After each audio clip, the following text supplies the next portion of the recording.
So we're just going to summarize the second part of chapter 5 of Tanya, in which we said that we can now understand the tremendous advantage of the mitzvah of knowing Torah, understanding, comprehending Torah, which utilizes the garment of thought of the godly soul.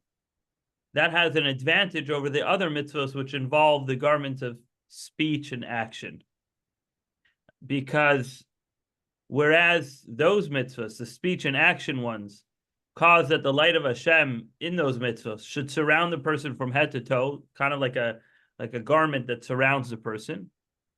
However, the advantage of understanding Torah is that the light of Hashem within the wisdom of the Torah actually penetrates into the soul in its very innards, in a way of tfisa, in a way that it's really well absorbed.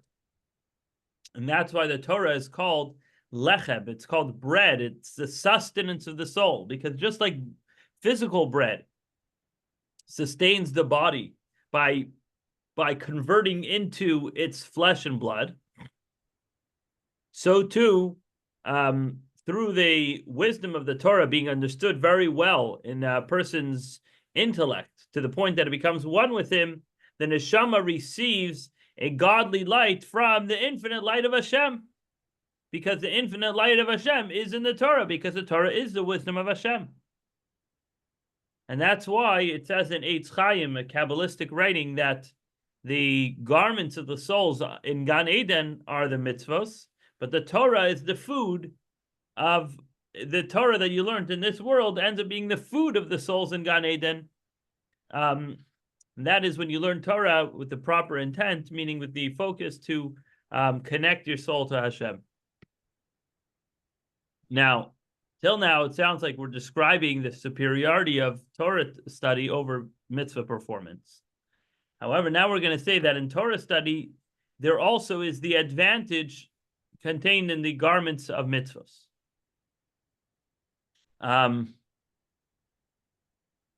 In other words, there's a saying in the Mishnah that Talmud Torah Keneged Kulan, that the mitzvah of Torah study is equal to all the other mitzvahs. In other words, it contains not only a superiority over the mitzvahs, but it also contains the very advantages that the mitzvahs themselves contain. But before that, let's understand something else. It says, "V'hamazayin hi bechinas or pnimi." The sustenance is the spiritual concept of an inner light. V'halavushim bechinas makifim. And garments are the concept of makifim. Makifim means surrounding energy. So this above-mentioned distinction between Torah and mitzvahs, that the Torah is the sustenance and the mitzvahs are the garments of the soul, that's not only describing until which point the godly light entered the person, whether it's just surrounding the person or it was actually absorbed by the person, but the actual light that is granted to the person is light of a different nature. Mazain, sustenance, is an inner light. It's a or pnimi. Meaning it's not. We're not just describing the location of the light, but we're describing the very nature of the light, that it is a deep type of light, and the garments are surrounding lights. What does that mean? In Kabbalistic sources, it explains that there's two general types of categories in the revelations of the infinite light. Or pnimi or makif. Or pnimi means a godly light which comes into the world, comes into God's creations by being constrained, and it's being confined to whatever it is that it is illuminating. And therefore, that light is able to better adapt to and become one with the creation that it's associated with. Whereas when you're talking about an ur makif, a surrounding and encompassing light, that is the infinite light of God. It's the kind of light that's beyond any sort of association with creation. And therefore, even though that light may reach and affect some of God's creations, however, because it's essentially a makiftika light, it's an encompassing light, therefore it doesn't penetrate them, but it just remains aloof, so, sort of separate from them. So really there's 2 points to understand in these different lights. Sorry, just got to turn off my ringer.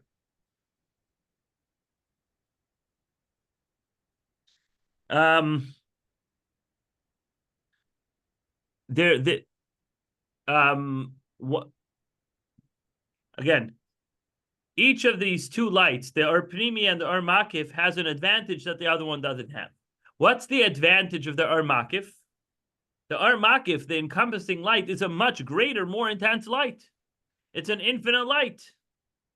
It has it, and therefore it has a tremendous, infinite impact. But that impact still remains somewhat aloof. It still remains not as, it doesn't permeate as much. Whereas the advantage of the Or Pnimi, of the inner light, is that it becomes more one with the neshama. And that's possible because it is a constrained, a limited type of light. So one is greater and one is deeper. It's almost like you can say there's a relationship you have with your spouse, and there's a relationship you have with the king. The relationship you have with a king, it's like, it's the king, you know? What greater thing is there than the king? The relationship you have with your spouse, though, is a much deeper relationship. You talk to her every day. You share a lot of things together, right? You share your life. You're very intimate. It's an intimate relationship. Your relationship with the king is not an intimate relationship. It's the greatest relationship you could possibly have. I mean, to have any sort of connection to a king, right? Again, this is my own example, but perhaps that helps us understand the encompassing light and the inner light. So this is, again, brings us back to the terms of sustenance of the soul versus garments of the soul. Sustenance of the soul is the type of light that goes inside the soul and becomes one with it. It's a limited but inner light, whereas garments of the soul is a type of light that only surrounds the soul, but it's a completely infinite light. So V'lachein Amru Razal, and therefore our sages say in the first Mishnah of the second tractate, the tractate Peah, in the first Mishnah, it says Shetal Motera Shakol Keneged Kol HaMitzvos, that the study of Torah is equal to all the other mitzvahs. So now we can understand that. In other words, in addition to the fact that the mitzvah, the positive mitzvah of studying Torah in and of itself is greater than the other mitzvahs, it's also equal to all the other mitzvahs. So the simple reason when you study the Mishnah, you're like, why is Talmud Torah equally important? Because when you know Torah, when you know what the Torah tells you to do, that'll enable you to do the mitzvahs. Because you cannot do all the mitzvahs if you don't know the laws. Right? You can't tell somebody, start keeping kosher. Good luck, right? It's like, oh, Rabbi, I want to go kosher. It's like, okay, what do you know about the laws of kosher? Nothing. I just want to eat kosher. Just tell me what to eat. It's not that simple, right? You got to study the laws of kosher.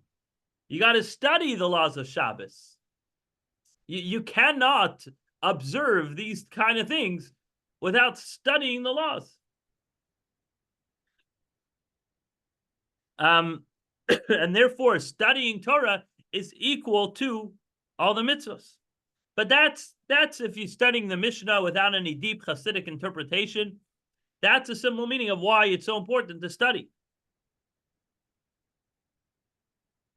But over here, the Alter Rebbe is saying that the study of Torah is equal to all the mitzvahs, not only because it'll lead eventually to performance of the mitzvahs correctly, but because the act of studying in and of itself, in that moment when you're studying, is equal to all the mitzvahs.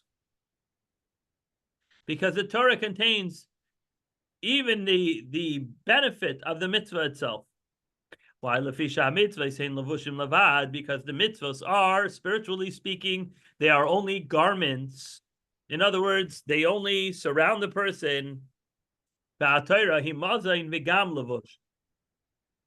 Torah is sustenance, meaning it penetrates inside you. But here he says it's also a garment. So it has the benefit of food and the benefit of a garment.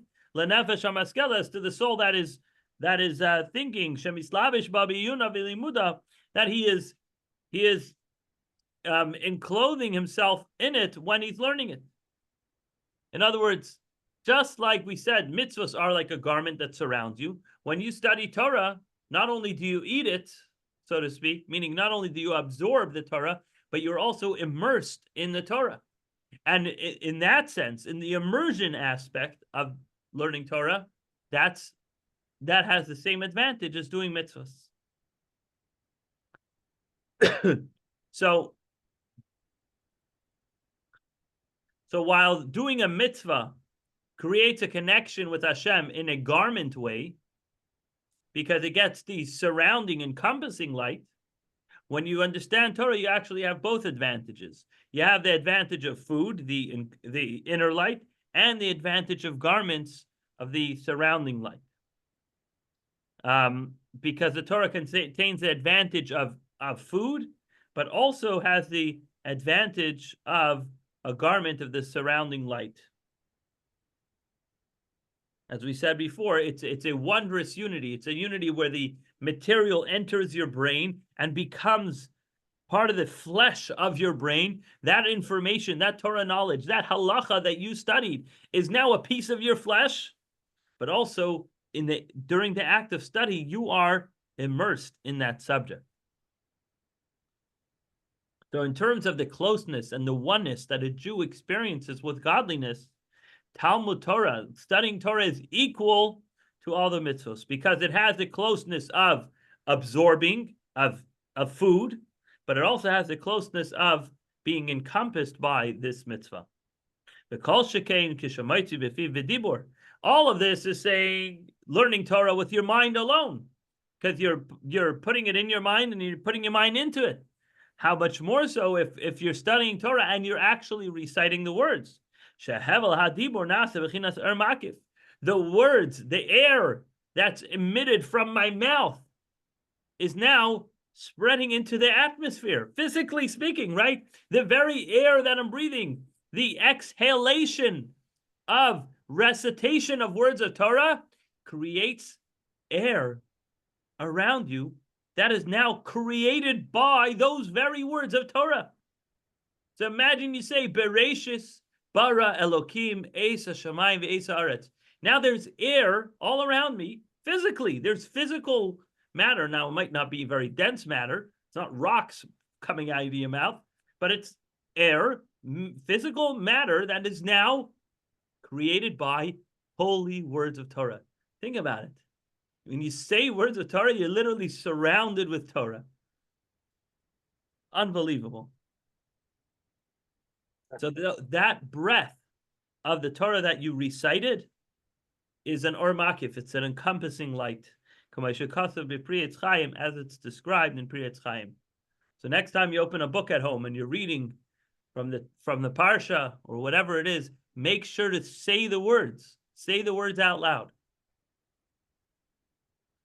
I remember being taught as a child that every word we say creates an angel, because the air that's emitting from our mouth creates an angel. Either it could be a good angel when we say words of Torah, when we speak words of positivity, or God forbid, if we speak words that are disaligned with the Torah, let's just say that, then we create disaligned angels or negative angels, right?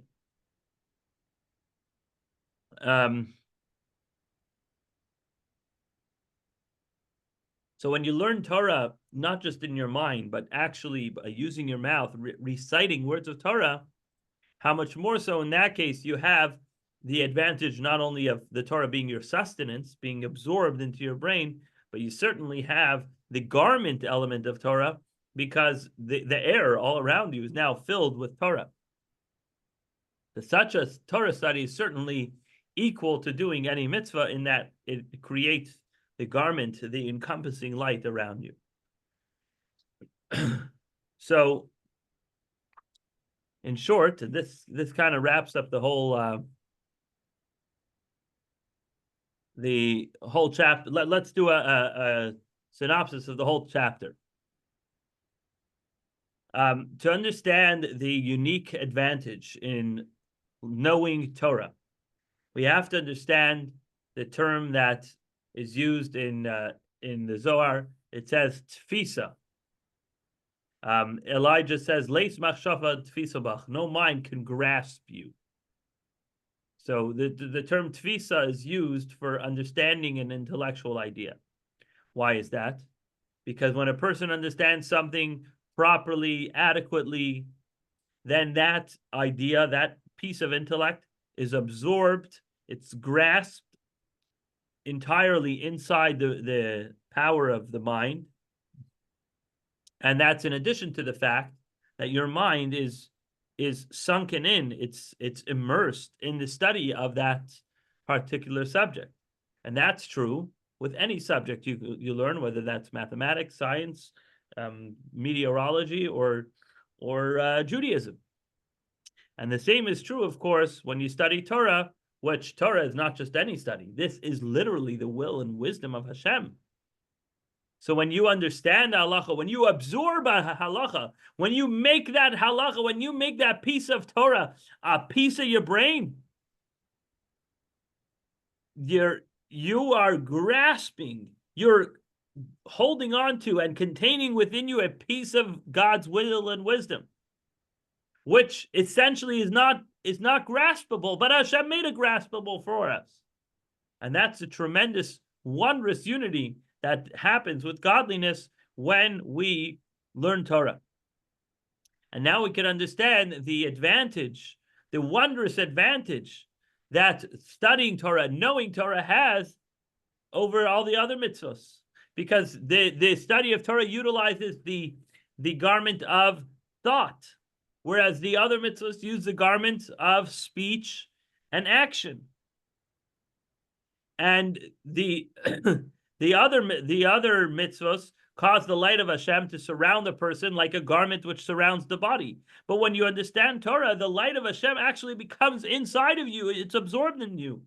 And that's why the Torah is called bread. The Torah is called sustenance for the soul. Because just like bread becomes a part of your blood cells, it becomes a part of your flesh. So too, when we understand Torah properly, to the point that we're literally one with it, our soul is being fed from the food of godliness, from the food of the Torah. And that's why it actually says in Eitz Chaim, in the book Tree of Life, says that the garments of the souls in the Garden of Eden will be the mitzvahs that they did. And the food of the souls in Gan Eden will be the Torah that they learned. Because the Torah is literally the food in the sense that it's being absorbed. Now, there's a Mishnah which says that the study of Torah is equal to all the other mitzvahs. In other words, not only is it greater than all the other mitzvahs in that it's food, it's absorbed inside of you, but it also has the advantage of the other mitzvahs themselves, meaning it has the advantage of being a garment as well. Because although in a deeper sense, the essential difference between food and garments is not only the point to which it reaches, right? In other words, the difference between food and garments is not that you decided not to eat your clothing. It's like, well, I didn't eat my shirt today, so my shirt did not become my food. No, your shirt is not food, right? There's a reason why the shirt stays on the outside and the bread goes on the inside. And there's a reason why you don't cover your arms in bread, right? It serves a different function. It's a different type of light. It's a different type of association. Similarly, when we're talking about Torah and mitzvos, the Torah is made to go inside of you. And the mitzvos are made to surround you, right? But the truth is, the Torah also functions as something that surrounds you. And so the Torah has a function of food, and how does it serve as a function of as something that surrounds you? Because you're immersed in the Torah. As much as you're absorbing the Torah, you're also immersed in it, right? It's not like you study Torah and now it's all gone and now it's all absorbed inside of you. It's still there, right? So you're, in a sense, you're still inside of the Torah.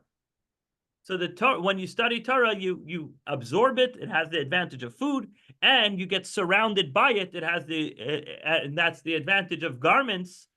And this is all when we're just thinking Torah. How much more so if we're actually reciting words of Torah, then literally the air that we exhale into the atmosphere is air of Torah, and certainly spiritually that contains the spiritual garment of the soul of an outer garment. So the Torah has both advantages. And that brings us to the conclusion of chapter 5. Mitzvah Shem will continue next week with chapter 6, where we talk about equality. And that is the equality of the godly soul and the animal soul.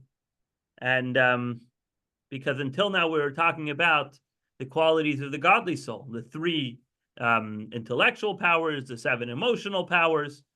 But God created the world fair, and fair means that if the godly soul has 10 powers, the klipa also needs its own set of 10 powers to be able to make it a fair fight. And we'll learn about that next week, Mitzvah Shem. Thank you for joining us.